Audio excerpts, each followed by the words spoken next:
qui sera le nouveau WWE World Heavyweight Champion? Est-ce que Roman Reigns va repartir avec 4 ceintures? C'est les pronostics de Night of Champions. Bienvenue sur le coin du ring.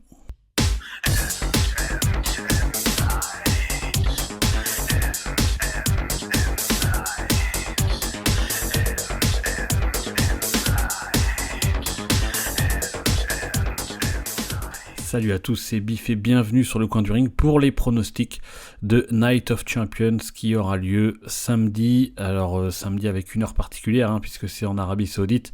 Donc à l'heure française, il sera à 19h. Du coup, on pourra, pour ceux qui ont le WWE Network, ils pourront le suivre en direct et il sera à 13h à l'heure de Montréal. Donc un PPV qui va être sympa à suivre pour nous puisque ça va être aux heures, cette fois un petit peu aux heures européennes. Donc on pourra le suivre en direct à une heure correcte. Et juste avant de commencer les pronos, n'hésitez pas évidemment comme toujours à vous abonner, à nous suivre sur les réseaux sociaux, en podcast et sur TikTok. Et on commence avec les pronos de Night of Champions où on va commencer avec le premier match. Il y a pas mal d'enjeux sur ce PPV. Premier match féminin entre Trish Stratus et Becky Lynch. Alors sur ce match, personnellement j'attends rien de particulier puisque Trish Stratus n'a jamais été la meilleure lutteuse à la WWE, quoi qu'on en dise, et Becky Lynch n'est pas la meilleure lutteuse actuellement de la WWE, quoi qu'on en dise aussi. Donc ce match me fait un peu peur niveau qualité. On verra quand même ce que ça donne, mais voilà, j'attends pas grand chose de ce match. Je pense que c'est un match qui va pas m'intéresser beaucoup. Après, pour faire mon pronostic sur ce match, je pense que c'est Becky Lynch qui va remporter la victoire puisque je trouve, et c'est toujours un peu le cas, Becky Lynch qui remporte à peu près tous ses matchs. La WWE aime beaucoup Becky Lynch, donc la met pas mal en avant. Et le fait qu'elle soit contre Trish Stratus, je pense que Trish va être là pendant un petit moment à la WWE encore, mais elle n'a pas vocation à encore faire 5-6 ans de carrière, puisqu'elle est vraiment revenue là à temps complet, mais ça va être ponctuel. Donc voilà, je pense que Becky Lynch va remporter la victoire pour, encore une fois, la mettre encore un petit peu plus en avant pour certainement partir sur le titre de Raw après cette rivalité avec Trish qui devrait normalement continuer après Night of Champions. Mais voilà, ce match, je pense que c'est le match qui m'intéressera le moins sur cette carte. En tout cas, n'hésitez pas vous à dire aussi vos pronos, comme d'habitude, dire vos pronos et votre avis sur ce match. Le prochain match, c'est pour le titre intercontinental qui est désormais à Raw entre Gunther vs Mustafa Ali, donc Gunther le champion, et pour ce match, très bien, Mustafa Ali qui est mis en avant. Alors c'est vrai que je pense qu'en le mettant un peu plus en avant sur tout au long de l'année, on pourrait faire quelque chose avec Mustafa Ali parce que c'est un excellent lutteur et il pourrait apporter beaucoup. Là c'est très bien, il a remporté la Battle Royale pour être aspirant numéro 1, ce qui a un petit peu surpris tout le monde. Mais pour le pronostiquer directement, je trouve qu'il n'y a pas beaucoup de suspense sur ce match. Je pense que Gunther va garder le titre intercontinental puisque pour moi Mustafa Ali, ce qui est très bien, encore une fois, il a une chance pour le titre intercontinental, mais il a été mis en avant sur cette carte parce que je pense le choix est en Arabie Saoudite et il faut un petit peu d'intérêt pour le public local. Donc évidemment, je pense que le public sera à fond derrière Mustafa Ali, mais malheureusement, voilà, je vois très peu de suspense. Après, je pense que le match pourra vraiment donner quelque chose de très bien. Et c'est aussi l'occasion pour Mustafa Ali de se mettre vraiment en avant, encore une fois, même si pour moi il n'a plus besoin de se mettre en avant, mais c'est l'occasion pour lui encore de montrer une grosse performance pour essayer de nouveau de convaincre les officiels de la WWE de lui donner des choses un peu plus importantes, un peu plus dans le haut de la carte. Et pas comme il a fait ces derniers mois où vraiment on le voit que de temps en temps dans un match. Là il a été mis un peu en avant. Pour moi c'est par rapport au show qui se déroule en Arabie Saoudite. Maintenant à voir si vraiment ça va être sur le long terme et vraiment où il aura quand même des choses un peu plus intéressantes lors des shows de WWE Raw. Mais voilà pour ce match, Gunther qui commence à avoir aussi un long règne, mais on sait que il y a des belles choses qui l'attendent normalement, qui devraient se diriger vers le main event dans l'année à venir, ou du moins début d'année prochaine certainement. Gunther qui est très apprécié sur tout l'univers de la WWE. Donc voilà pour ce match entre Gunther et Mustafa Ali. Le match suivant, il était annoncé lundi lors de WWE Raw, c'est pour le SmackDown Women's Championship entre Rhea Ripley et Natalya. Donc on sait que les deux se cherchent un petit peu depuis quelques semaines. Pas une rivalité hyper longue, hyper travaillée, mais voilà, ça donne l'occasion à Natalya d'être challengeuse pour le titre de SmackDown. Alors c'est pareil, un peu comme Trish Stratus, Becky Lynch. Moi je vois très peu de suspense sur ce match, puisque Rhea Ripley est vraiment, en tout cas au jour d'aujourd'hui, l'une des féminines dominantes, vraiment dominantes de la WWE. C'est quasiment, comme j'avais déjà dit, dans le clan Judgment Day, qui prend une belle ampleur et qui fonctionne plutôt bien. Et c'est quasiment elle, des fois la leader du clan. On pourrait vraiment, elle prend vraiment une grosse place au sein de Judgment Day. Donc du coup elle a eu le titre à WrestleMania, ce qui n'est pas très vieux, et je ne vois pas Natalya battre Rhea Ripley, donc je pronostique évidemment une victoire de Rhea Ripley qui conserve son titre de SmackDown. Voilà, pour l'instant ça fait 2 matchs, même 3 matchs, les 3 premiers matchs, il y a très peu de suspense je trouve, mais après c'est un show en Arabie Saoudite, on sait que la WWE va là-bas parce qu'il touche un énorme chèque, c'est toujours un énorme show, mais ça reste un PPV qui fait pas partie du Big Four, comme SummerSlam, comme WrestleMania, comme Royal Rumble ou Survivor Series, pas encore du moins. Donc c'est vrai que c'est un PPV encore comme Backlash, un peu de transition. Donc voilà, sur ces matchs-là, moi je vois très peu de suspense. Après, je demande que ça, que la WWE nous surprenne, mais là, ça serait quand même très dommage de faire perdre Rhea Ripley contre Natalya. Ça serait vraiment, effectivement, ça serait hyper surprenant. Pourquoi pas, cela dit, mais ça serait quand même dommage, parce que Rhea Ripley est vraiment l'une des féminines hyper importantes au jour d'aujourd'hui. Donc il faut continuer à la pêcher, et c'est une grosse championne d'ailleurs. J'ai plus toutes les challengeuses en tête, mais va falloir faire fort pour aller la détrôner, je pense, puisque je pense qu'elle va dominer la division de SmackDown pendant un petit moment. Match suivant de cette carte de WWE Night of Champions, et un nouveau match féminin, cette fois-ci pour le titre de Raw, avec Bianca Belair qui est championne contre Asuka. Alors on sait que les deux se sont déjà affrontés, et sont en rivalité, ça a été un petit peu coupé, mais en rivalité depuis quand même un moment. Donc là, elles se réaffrontent une nouvelle fois pour le titre de Raw. Bianca Belair évidemment championne, et pour le pronostiquer directement ce match, je vois un changement de titre sur ce match. Je pense que Bianca Belair va perdre le titre cette fois, et que Asuka va être la nouvelle championne de Raw. Pourquoi je vois ça? Parce que Bianca Belair a un règne assez long. À Backlash, elle était contre Io Sky, qui a fait un énorme boulot, qui a été vraiment une super challengeuse, un super match entre les deux.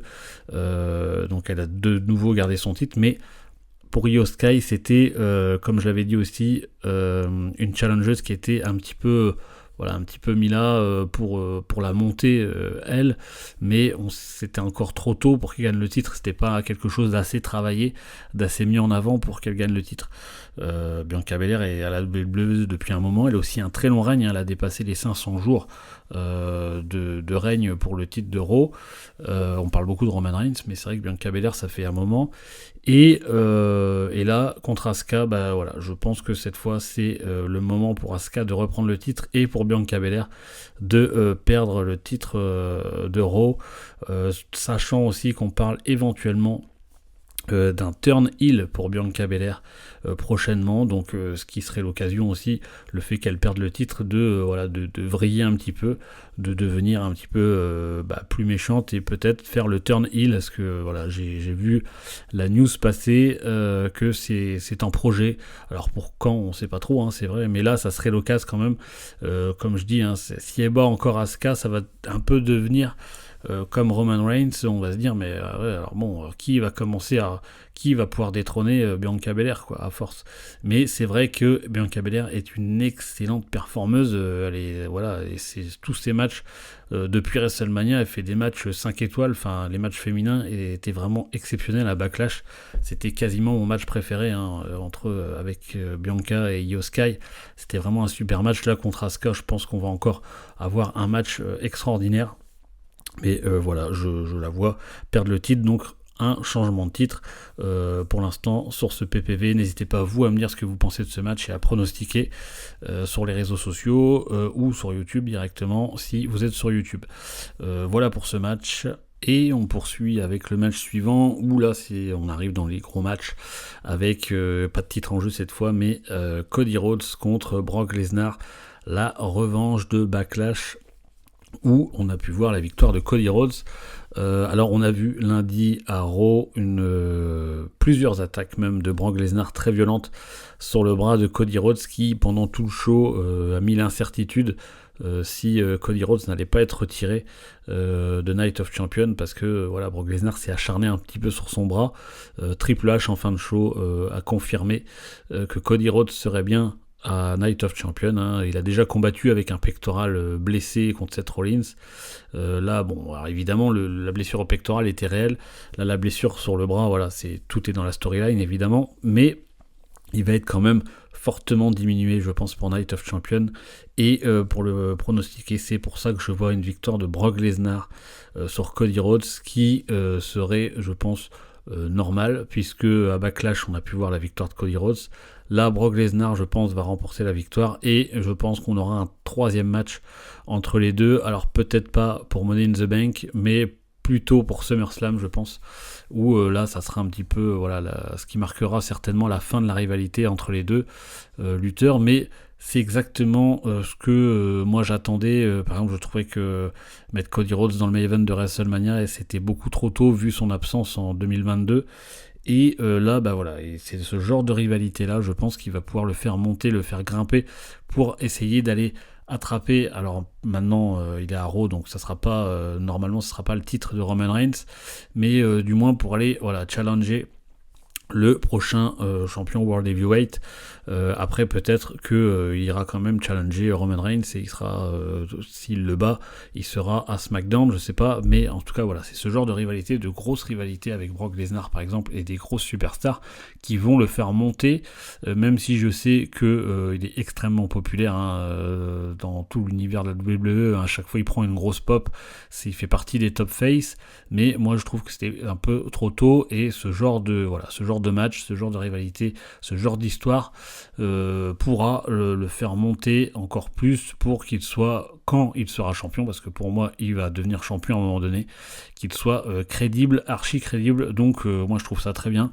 Mais voilà, sur ce match, moi je vois Brock Lesnar gagner. Ça me surprendrait beaucoup que Cody Rhodes batte 2 fois de suite Brock Lesnar, sachant que là, encore une fois, comme je vous l'ai dit, si vous avez vu Raw lundi, il sera fortement diminué sur ce match, même si ça va pas entacher la qualité du match. Mais je pense que si Brock Lesnar arrive à attraper son bras en fin de match, Cody Rhodes va taper, va abandonner. Moi je le vois comme ça, ou un F5 aussi, pourquoi pas. Mais voilà, pour moi, Brock Lesnar battra Cody Rhodes à Night of Champions. L'avant-dernier match de cette carte de Night of Champions, où un match à gros enjeux, puisque Kevin Owens et Sami Zayn, champions par équipe en titre, vont affronter Solo Sikoa et Roman Reigns. Donc voilà, Roman Reigns qui veut ramener les titres par équipe dans le Bloodline, et il n'a pas fait confiance aux Usos. On sait que il y a de la tension entre les Usos et Roman Reigns. Roman Reigns n'est pas satisfait de leur travail, donc c'est lui qui va se charger d'essayer de ramener les ceintures dans le Bloodline, avec Solo Sikoa qui ne fait que monter depuis son arrivée dans le Bloodline. On parle même de lui qui pourrait détrôner Roman Reigns de ses titres. Alors c'est vrai que comme Roman Reigns a battu tout le monde, pour le coup Solo Sikoa ferait un nouveau challenger, et c'est vrai qu'il monte gentiment. Par contre, si c'est Solo Sikoa qui le détrône, j'espère que ça sera pas dans l'immédiat. Il faut quand même lui laisser le temps ne pas le pêcher trop vite, mais c'est vrai qu'il ne fait que monter. Lors de Night of Champions, il faut aussi rappeler que Roman Reigns atteindra les 1000 jours de règne de Undisputed Universal WWE Champion, ce qui est énorme, ce qui est colossal. Alors au début, quand ils ont annoncé ce match, j'ai fait non mais c'est un sketch, c'est pas possible, on va pas avoir Roman Reigns avec 4 titres, ça serait vraiment abusé. Mais avec le recul, je me dis au final, c'est plutôt bien fait puisque, comme je viens de le dire, Roman Reigns a battu à peu près tout le monde. Donc en single match pour les titres, pour trouver un nouveau challenger, c'est compliqué. C'est compliqué. On aurait toujours les mêmes.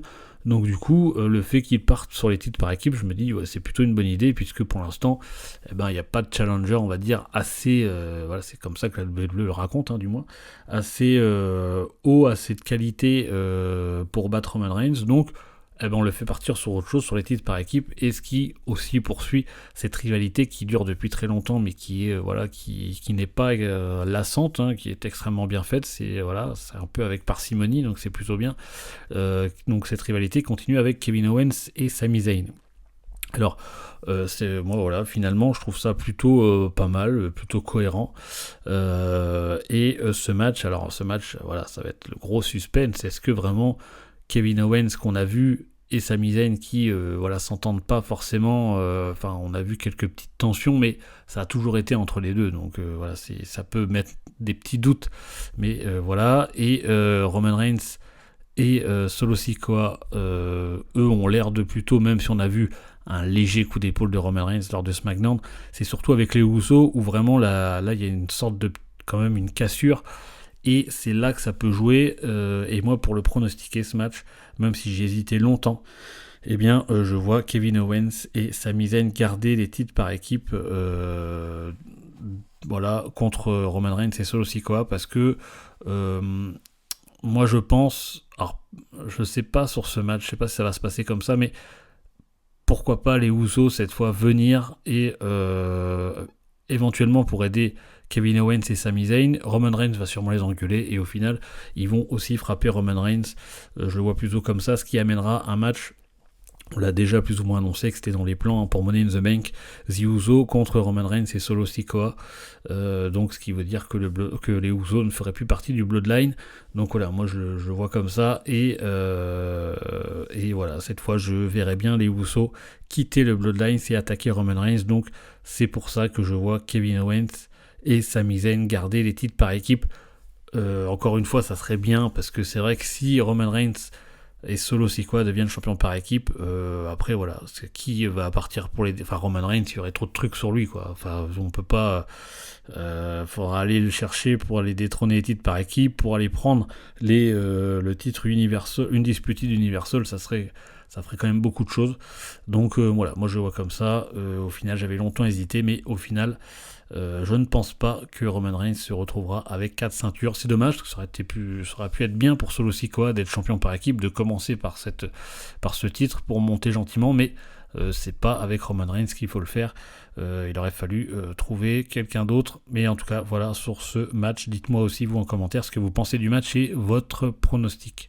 Le dernier match est certainement le main event de cette carte de Night of Champions, pour déterminer le nouveau WWE World Heavyweight Champion, la nouvelle ceinture exclusive à Raw entre Seth Rollins et AJ Styles. Alors c'est vrai que là, j'ai envie de dire, peu importe celui qui va gagner, moi ça va me satisfaire. Le match s'annonce de très bonne qualité entre les deux lutteurs qui sont tout le temps hyper propres dans le ring. Après, ce qui était un peu surprenant, c'est que AJ Styles a été drafté à SmackDown récemment avec The OC. Donc c'est vrai que le draft cette année, alors Triple H avait dit que ça allait changer complètement le jeu, comme il l'a dit lui-même, ça allait complètement changer la face des deux rosters, mais on se rend compte que le draft, au final, à chaque fois, depuis ces dernières années, on a l'impression que la WWE indirectement se tire toujours une balle dans le pied, puisque Au final, voilà, il y a eu un draft, mais on se dit si AJ Styles remporterait le match, ça veut dire qu'il irait de nouveau à Raw, et donc The OC se retrouverait tout seul sans leur leader AJ Styles. Et je pense que ça serait un peu compliqué pour eux, parce qu'on a vu, on a vu les Good Brothers quand AJ Styles était absent, on les a pas vus du tout à l'écran. Il a fallu attendre que AJ Styles soit de retour pour les revoir. Donc si vraiment, voilà, eux sont à SmackDown, et AJ Styles serait champion et partirait à Raw, bah ça serait un peu compliqué pour tout le monde, je pense, d'avoir du temps d'antenne. Alors après, est-ce que, admettons, si AJ Styles remporte la victoire, est-ce que The OC aussi partirait à Raw? Mais dans ce cas-là, le draft sert un petit peu à rien, hein. Donc voilà, c'est un petit peu dommage. Je pense que le draft, il faudra le réorganiser, comme j'avais dit dans le dernier podcast qu'on a fait, hein, qui est dispo en podcast ou sur YouTube. Comme j'avais dit, je pense que le draft, ça devrait être juste les superstars d'NXT qui soient draftés à Raw et à SmackDown. Voilà, je pense que ça serait beaucoup mieux comme ça que plutôt de changer les lutteurs, parce qu'au final, on voit qu'au fil de l'année, c'est très peu respecté. Donc voilà, pour moi, le draft, il faudrait le renouveler un petit peu. Bref, c'est pas le sujet. Mais voilà, du coup, pour ces raisons-là d'ailleurs, et pour le pronostiquer, du coup, je vois Seth Rollins, nouveau World Heavyweight Champion. Ça serait mérité. Il le mérite sans aucun problème. Maintenant, je sais qu'il y a eu des petites rumeurs qui sont sorties, qu'on a relayées d'ailleurs, comme quoi la WWE hésiterait à mettre Seth Rollins champion, parce que là actuellement il est en tournage sur le nouveau Captain America. Et ses absences dues au tournage feraient hésiter à le mettre champion. Mais honnêtement, ça a toujours été, il y a eu toujours des top stars qui ont été absentes un petit temps pour un film. Là, on sait que Seth Rollins, il n'a pas 5 films de prévus à son agenda, hein. Là, je pense qu'il a été pris sur Captain America, mais c'est exceptionnel. Il fera pas 2-3 films par an, donc là c'est une absence exceptionnelle qui tombe pas forcément au bon moment, effectivement, puisque c'est avant Night of Champions, mais je pense que voilà, il remportera quand même le titre, puisque après le tournage, d'ailleurs qu'il a peut-être déjà terminé, il était absent les 2 derniers Raw pour avant l'Arabie Saoudite, mais je pense qu'après il sera là à plein temps, et il a jamais, comme j'ai dit, il a jamais fait une dizaine de films. C'est pas comme John Cena, The Rock à une certaine époque, mais ça a toujours été, un Triple H a eu des tournages, John Cena avait eu des tournages, donc je ne pense pas que ça perturbe à ce point le booking de la WWE, et donc je vois Seth Rollins nouveau World Heavyweight Champion, ce qui sera très bien, ce qui va nous permettre de voir autre chose que Roman Reigns. Voilà, il y a plus tellement de suspense. En tout cas on s'en lasse beaucoup, en tout cas pour ma part. Donc voilà, on verra après ce que ça donne après la première rivalité de Seth Rollins. On verra qui ce sera le challenger. En tout cas, vous aussi, dites-moi qui vous voyez premier champion World Heavyweight. Faites vos pronos. N'hésitez pas à nous suivre sur les réseaux, sur TikTok, à vous abonner, surtout, les réseaux, voilà, sur tout ça. Prenez soin de vous, les amis. On se retrouve très vite, et un putain de bisou.